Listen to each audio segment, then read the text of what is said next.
اللہ پاک نے انسان کو دل دیا، لیکن اس کا سکون اپنے پاس رکھا اور فرمایا، یاد رکھو دل کا سکون صرف اللہ کی یاد میں ہے۔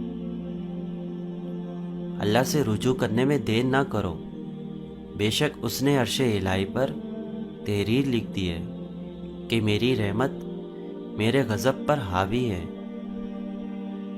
کسی کا دل اتنا مت دکھاؤ کہ وہ اللہ کے سامنے تمہارا نام لے کر رو پڑے، کیونکہ ٹوٹے ہوئے دل سے نکلی سیدھا عرش تک جاتی ہے۔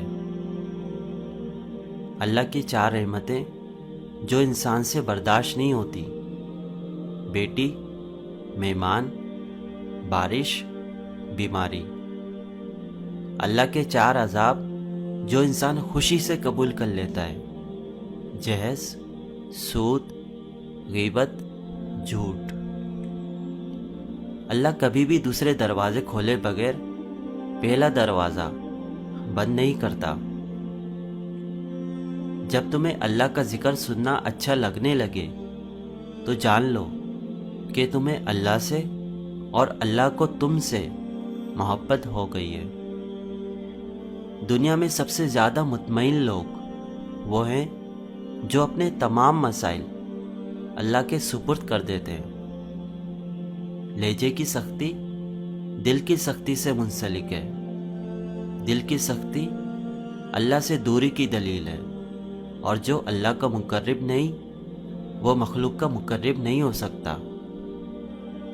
آنسوؤں کا جاری نہ ہونا دل کی سختی کی وجہ سے ہے، اور دل کی سختی گناہوں کی کثرت کی وجہ سے ہوتی ہے۔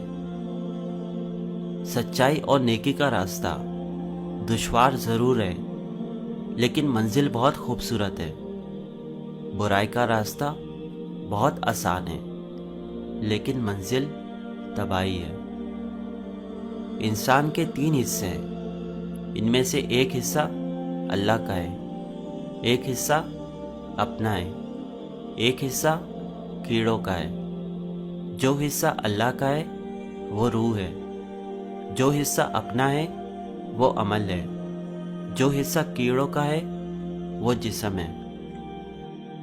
ہمارا یقین کمزور ہے، مگر اللہ کے وعدے تو سچے ہیں۔ اللہ کا ذکر کرتے رہا کرو، چاہے گھر میں ہو یا راستے میں، کیونکہ جس چیز کے سامنے اللہ کا ذکر کرو گے، چاہے وہ پتھر ہو، پھول ہو، درخت ہو یا کچھ بھی ہو، یہ قیامت کے دن گواہی دیں گے کہ یا اللہ، تیرا یہ بندہ تیرے ذکر میں مشغول رہا کرتا تھا۔